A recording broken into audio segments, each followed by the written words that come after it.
Minute একটু শুনে যাবেন যে আমরা যারা 90 দশকের জেনারেশন, তাদের সঙ্গে জুবিনদার যে গান তা আমাদের আবেগের সঙ্গে ওতপ্রোতভাবে জড়িয়ে আছে।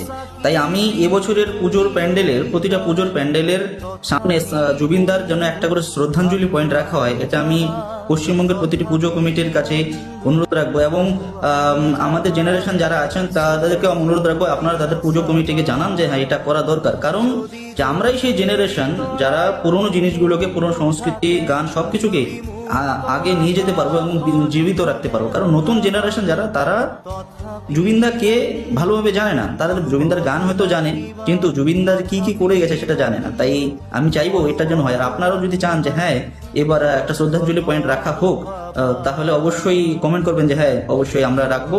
আর যদি আপনাদের অবশ্যই মনে হয় যে এই বার্তাটা সবার কাছে পৌঁছানো দরকার, যে এই শ্রদ্ধাঞ্জলি পয়েন্টের ব্যাপারটা, তাহলে অবশ্যই শেয়ার করবেন।